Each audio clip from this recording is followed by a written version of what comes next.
Welcome back to the JumpifyLabs Podcast, the show for founders who want growth without the guesswork. Here we talk about the systems driving predictable growth, and today we're diving into what happens when a Fortune 500 tech executive and a US Army Ranger come to the same conclusion about high performance. Together, they built a framework around 7 principles to help leaders stop living in plateaus and start building sustainable excellence. Yamila and Chris, welcome to the show. Hello, thank you, Jay. Any chance that we get to talk a little bit about what we've learned along the way, especially as many times as we've fallen, we always appreciate taking. Yeah, thank you, Jay. Appreciate having us. Yeah, no, I appreciate you both for being here. I want to get to both of you, but you guys are both individuals that make up this power couple. Yamila, let's start with you.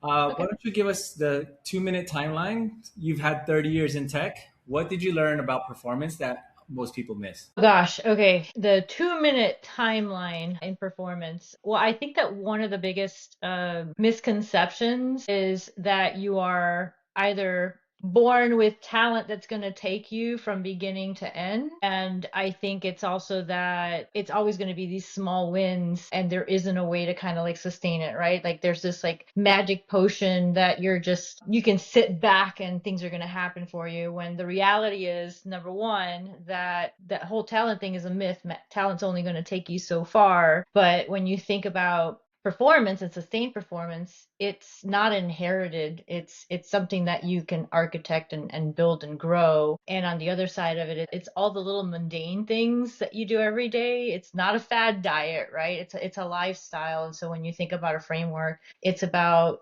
doing all of those little things, putting in the work and being willing to recalibrate when necessary. And when you look back over your IT career, especially being one of the few Hispanic women in the space, what do you wish someone actually told you early on? Gosh, I think it's that you should build your trust capital and your human capital as early as possible. At the center of like everything we do, I think you know this, we all know this, right? At the center of everything we do is people, right? Whether it's a service, a product, relationship, the core of everything is people. So investing the time, whether you're a technologist, or someone on the sales side, it's equally important to invest the time in understanding people and building the relationships and building that capital. Yeah, it's definitely people are the ones that really drive movements and ideas. Yeah. All right. Well, Chris, I want to ask you. You have a special ops background plus some entrepreneurship sprinkled in there as well. What did those environments teach you about human behavior under pressure? I would say the biggest thing that I learned is what we're capable of doing as human beings. I've learned what that limit is, and I've learned that if you're not willing to push yourself to that limit, then you're not willing to achieve elite performance, right? There's a reason why people make it to the level that they make it to, and it has to do with the fact that they're not willing to quit. They're willing to persevere and go through any obstacle that comes in front of them, and not necessarily looking at it as an obstacle, but also looking at it as an opportunity. It's an opportunity to grow. It's an opportunity to learn. It's an opportunity to get better equipment, get better training, get better skills, get better people. You can't just rely on this. It's going to figure itself out and it's going to work itself out. You actually have to get in there and do it. And the biggest thing that I learned going through military training, going through entrepreneurship, starting businesses was, if you have a plan B, it'll never work. You got to be all in on plan A. You can't have an escape plan. If you have an escape plan, you've already prepared to fail. Ooh, you had some really cool mic drop moments there. One obstacle to opportunity. That was a good little sound bite right there. And also taking ownership, the accountability, as you said, but I Yeah. also looked at it as ownership. Just kind of falls in line together. Yeah. But yeah, And that's the funny part. Yeah, that's the funny part, Jay, right? Like, because we're very different on paper. We're like a walking paradox, right? But as different as we are, we're complementary because like at the core of who we are, those are the types of things that we do have in common, is kind of that ability to go back and look at everything as an opportunity instead of an obstacle that's going to stop us. We're all going to get to that point multiple times in our lifetime where we're going to hear that something's impossible, or you're going to feel like there's this big boulder in front of you. That's not the end of the story.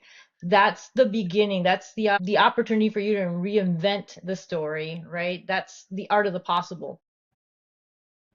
And then, like, the integrity pieces, curiosity, those are the things that bound us, even though everything else on paper looked so different. And we were asking the same questions, right? Like, why do some people succeed and outperform others? And why do others kind of like fall flat, like when they're faced with pressure? And, it's been fun.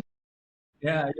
You and Chris come from completely different worlds. You have a tech executive and Yeah. you have a special ops military. Yeah. At what point did you guys realize that both of you came to the same conclusions about sustaining excellence? Gosh, it's after we started dating. So we had started dating, and some people have very casual conversations, and apparently we got very deep into our conversations, and started talking about people and relationships, just because that's something that we had both faced in very different ways. The conversation kind of started about, sci-fi and Star Wars and the fact that he doesn't like any of that stuff. And then and as we started to talk about kind of those differences, we started to talk a little bit about what made you successful in all the things that you did, what made me successful in all the things that I did. We started to look at our backgrounds in the sense of the way that we grew up, and some of the big things were, again, it went down to our core values. That integrity was always there, that curiosity was always there. We were always asking questions. We were always willing to fall down and get back up. And so it's kind of that grit, if you want to call it that, or that resilience, was something that was inherent in both of our behaviors. And so we started to ask that question. It was like, okay, maybe there is like a common thread here in terms of, regardless of industry, regardless of background, regardless of environment, maybe there's this common thread of how people can sustain excellence versus not. Yeah, no, absolutely. Sounds like a fun path. Sounds a little bit of a Yeah. fun journey. Okay, so I want to ask both of you guys this, because this is one of my favorite questions. When we find out what is something that you once believed but now you call out as potentially dangerous. So I'll start this one so you guys get an idea.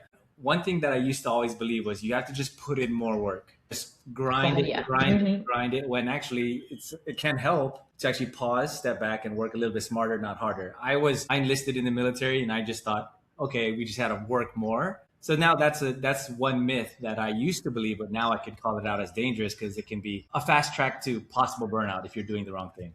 But you guys want to take turns. What's something that you used to believe, but now you call out as potentially the wrong one? I think a big one for me is motivation, right? Everybody talks about, I don't feel motivated, or you need to be motivated, or you need to, like you said, right? Just power through, put your head down and move forward. And if you don't have a plan and you don't have a strategy and you don't have a purpose, you don't know where you're going, right? So it's like, I can run for 25 miles and that's a whole lot of effort, but if I don't know where I'm going, then all of that effort is for nothing. So what I really learned, or wish I would have learned earlier on, was having a better plan and having a better understanding of where I needed to be at 3 months, 6 months, 9 months, 12 months, a year, 5 years, 10 years. Like, what does that look like? And how do I memorialize that, right?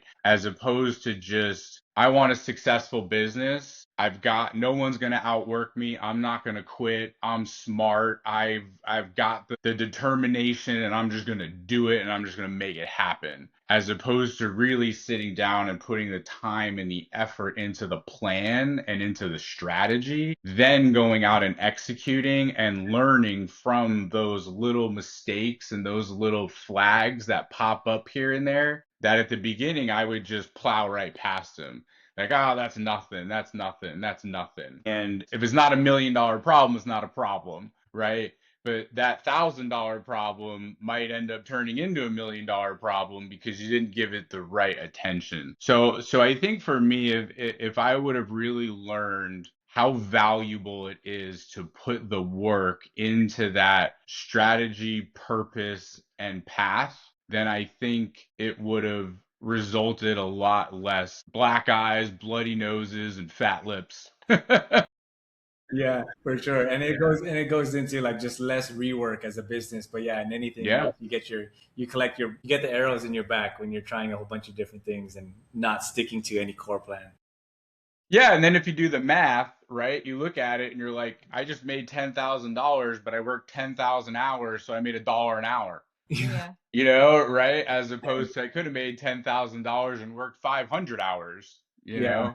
Yeah, work smarter, not harder. Yeah, that's quite a visual there when you say $10,000 for 10,000 hours. That makes it real. Yamila, Yeah. you have anything to add there as far as any myths that you were?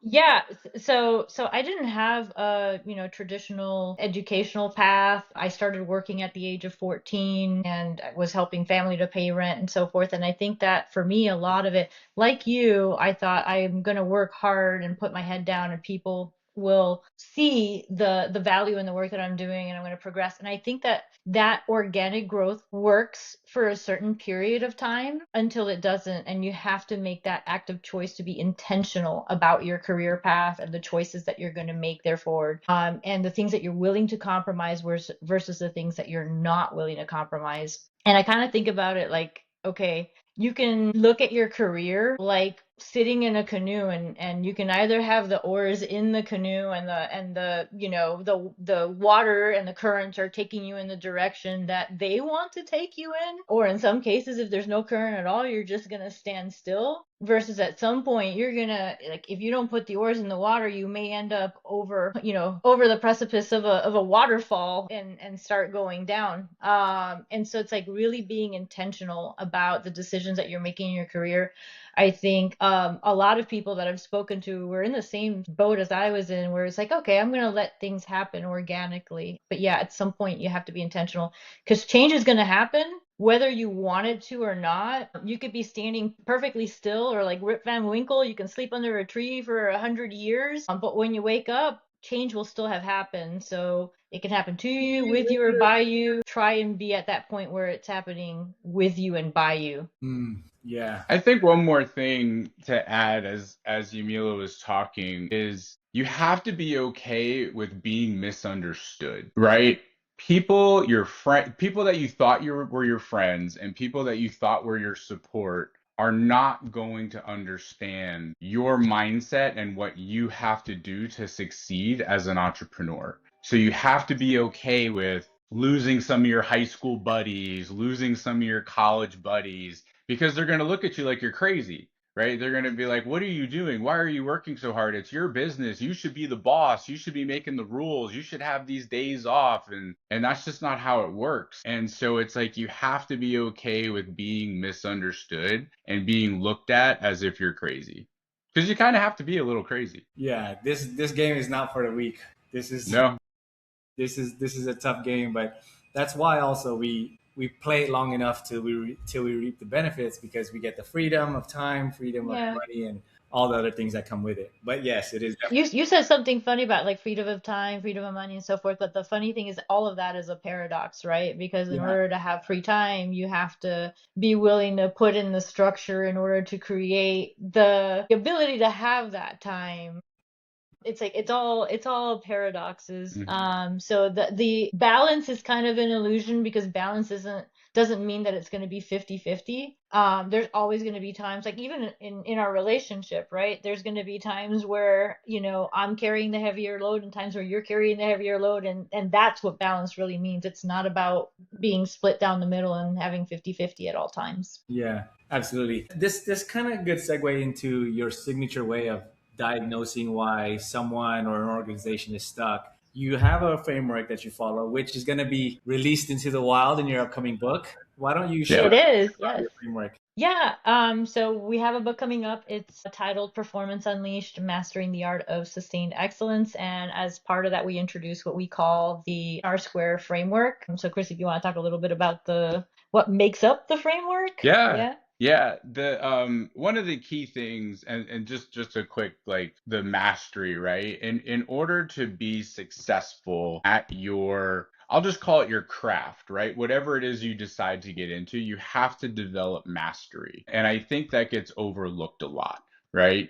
You can't just go out and learn how to build a wall and call yourself a carpenter, right? You got to learn how to build multiple things well and become a master at your craft. So that's kind of where our mastery comes into. And the way that we define that through our book and through our framework is through rigorous research, right? Because you have to build a foundation, right? A knowledge foundation. The relentless reinvention, because you have to be able to adapt and prevent stagnation. The radical resilience, right? So there's the transformation and using setbacks to propel you forward in growth. And revolutionary reasoning, which will elevate your decision-making capacity. And then refined recalibration. So in the military, we call them after action reviews, right? AARs. So you got to have these feedback loops. So you have to understand what's working, what's not working, so you can make adjustments. Yeah, and we have something that's called a cycle called the take it in, try it out, tune it up model, right? And it's kind of like agile in real life. So doing things in that iterative approach where you are kind of like recalibrating on a pretty regular basis. And I think that that's something people struggle with, right? They get stuck and think this works for me, I'm going to keep doing it this way, and that's where growth Right. stops in a lot of cases. Yeah. And then the sixth one is the results driven rituals, right? So you have to have KPIs, you have to have indicators that can measure results, because that will then enable you to use those behaviors that are productive and replicate them maybe in other areas, and learn behaviors that are not productive and either upskill or train or remove or something along those lines. It's like the routine, right? What are the things that you're doing this goes back to kind of like those mundane things that build up into that discipline and framework. Right. And then the last one is the ruthless relevance. So you have to focus on high impact activities, right? What are the things that are giving you the highest impact, right? And that could be different, right? Depending on what industry you're in, right? Is it less defects if you're in manufacturing? Is it increasing sales, increasing revenues, increasing profits, increasing efficiencies, right? Depending on what those factors are for your business. Yeah, and it's about really, really focusing on priorities, to the point where you know when to say yes and when to say no. Saying no is not a bad thing. And I think that there is this misnomer that no is bad, no breaks relationships, no, if you are being upfront about your priorities and why they are your priorities, and you're having that dialogue and communication, believe me, the people on the other side will appreciate more that you were able to be transparent and direct about where your focus is, versus you dropping the ball later on and letting things fall through the cracks because you have so many things juggling in the air and you weren't able to focus on those high impact priorities. So many good things there. I love the alliteration. I love the R framework. And then you also sprinkled in a T framework with the yes. Take it in, try it out, tune it up. Tune it up. Yeah. I like all these frameworks that you guys have developed. Who would be the best type of reader for your book when it gets released? I don't know if there's one. You can't really say there's one best type of reader, but if you were to say, it's those that want to grow, right? But in reality, if you have a startup, it'll work for you. If you have a mid-sized company and you're looking to scale, it'll work for you. If you have a large-sized company and you're looking to sustain growth or become more agile, it'll work for you. If you're an athlete and you want to train and get better at your sport, it'll work for you. So it'll work for a multiple range of professionals that we consider high performers. Yeah. But in reality, if you're a high performer and you're like willing to sit there and have that difficult conversation of, I'm not great at everything and I want to grow, then it's the right book for you. Yeah, and I think that that's the common denominator. It's, whether you're a team, an organization, an individual, a leader, the common denominator is that you're a high performer that's willing to put in the work, and that has the discipline and has that willingness also to make change, because this will require a lot of introspection and a lot of uncomfortable conversations and decisions where you're constantly evolving and growing as you're doing it. You're learning, yes, you're learning, but you're also learning what to unlearn along the way too. And so, yeah, that common denominator is really like the high performers. Because we all go through those peaks and plateaus. I mean, we've done it. Still do it. Yeah, exactly. It's going to happen again. Yeah, Yeah. but we can fall back on that framework and take that step back and say, okay, which of the 7 R's is really coming into play now, or which pair of R's is kind of working together at this point, because you're using all the R's because they compound one upon the other. But at some points in time, you're relying on, it could be that right now I'm relying on rigorous research more than I am on the recalibration or the reinvention. It could be that, I'm really focused on like the ruthless relevance right now, especially like I can tell you right now, I'm working through a pretty big technology transformation, and the teams are going through so much change that one of the biggest things is to get everyone aligned on what the priority is, so that we can just remove the rest of the noise and focus on the task at hand, right? And so while all of the other R's are still in play on the background, my big focus right now is making sure that team understands that ruthless relevance. Yeah, really good. You guys have this cool bonus of being a power couple, and then both having your own kind of, maybe not a specialized focus, but your Yeah, we do. Yeah. your personalities will be naturally in tune for one part of the process, or maybe one type of client. You've worked with university students, corporate, you've worked with veterans, as well as small to medium sized businesses. So Yeah. ask you both individually, which of these types of clients, I guess, are maybe just a more natural, easy fit for you to get results for? Okay. I think for me, it's, being a former athlete, I relate to athletes, right? Being a business owner, I relate to business owners. Being a veteran, I relate to veterans, right? And I think that's really powerful when you can create that connection, right? Because if you create that connection, then you can create the trust between yourselves. And they can trust that I'm going to do my best for them, and I can trust that they're going to give me all the information necessary in order to be able to perform for them.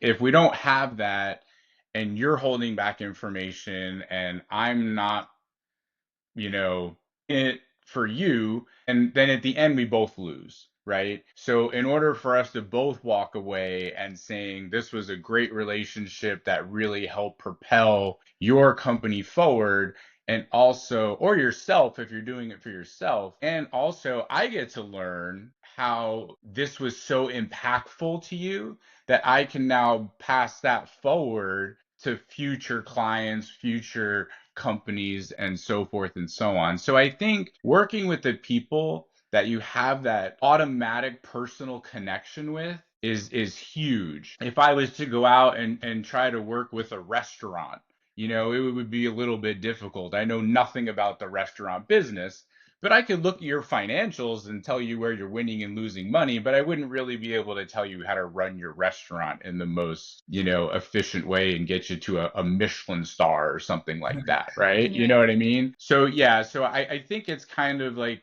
fortunately, there's enough people that need help, which is, unfortunate but fortunate. And the ability to work with the people that align, A, with your values and beliefs, and then B, with the life experience that you have, I think almost gives you an unfair start, right? You're not starting from the start line, you're starting from the 100-meter mark on a 400-meter race. Yeah, we have that advantage where, like, yes, we love the fact that what we do is grounded in research, the focus on like the human behavioral science as well, but it's lived experience. We've been there, we've done a lot, we've failed a lot, and kind of learned from those things along the way. For me, if you were asking who I relate to, I think more naturally, I mean, I've been in IT since before it was called IT. So it's a natural fit for me for folks that are in that realm of technology, whether they're going through technology transformations, whether they're trying to understand how to balance the human side of things with AI and emerging technologies as well. I have a soft spot for obviously, females in STEM, and I'm really big into mentoring students as well as professionals that are, trying to really understand like where to go next and how to explore things personally and in their careers. So I think that that's probably one of the biggest differences, right? Is he's got a lot of the government experience and he's got a lot of the startup experience. I've got a lot of the Fortune 100 experience, a lot of the global experience. I love learning languages, and I love working with people from all over the world, and it's something that I've been exposed to from a very, very early age. And so that's something that for me really draws me naturally into those conversations as well. Amazing. Yeah, you guys cover a wide ground, that's for sure. Yeah. Okay, so the book is not it's not out yet, but it's upcoming. Yes. Where can people find out more about either your book or find out ways to maybe they're listening to this and they say maybe I want to reach out to them. Where would they best go? We've got a couple of places. We have our individual LinkedIn URLs, which we're happy to share. We have a new website that's launching. It's launching with the book. So because the book, it's interesting because we're doing a whole branding thing right now, and the branding is going with the book. So it's Chris and Yamila Libutti. So that's going to be kind of like our brand, the book, and all that stuff. But we have our company, which is breakingbarriersconsulting.com. So, I mean, I think between those two websites, that's probably the best place besides, going to LinkedIn and sending a message or something like that. Like we have the general mailbox, which is info@breakingbarriersconsulting.com, which is something that we're both looking at pretty regularly. And so like if folks just want to inquire more about some of the consulting work that we're doing or about the book or about us, that's probably a one-stop place if they just want to send an email. But if they want to just like explore more about us, then definitely the Chris and Yamila Libutti.com and breakingbarriersconsulting.com. We'll have a bat signal made pretty There you soon go. so people can just put it up. Yeah, and, exactly. we'll just See, my fly. influence is rubbing off. Now he's making like, DC and Marvel references, and he's got a shirt that says I'm a Jedi master. Like we're getting there. There you go. Keeping away at it. Okay. Thank you so much for both coming on and sharing your experience. I'm really looking forward to the book. And thanks for the framework as well. It's really easy, really catchy to remember. Okay. So if you're listening to this and you're feeling like Yamila and Chris, either one or maybe the both, the powerhouse can come in and help you achieve your goals, be sure to reach out to them on either their LinkedIn or any of their websites that they shared. And if you like listening to other leaders like Chris and Yamila, be sure to tune in to Jumpify Labs for more. My name is Jay. Thanks so much. Take care. Great. Thank you, Jay. Bye. Thanks, Jay. Bye. Thanks, everyone.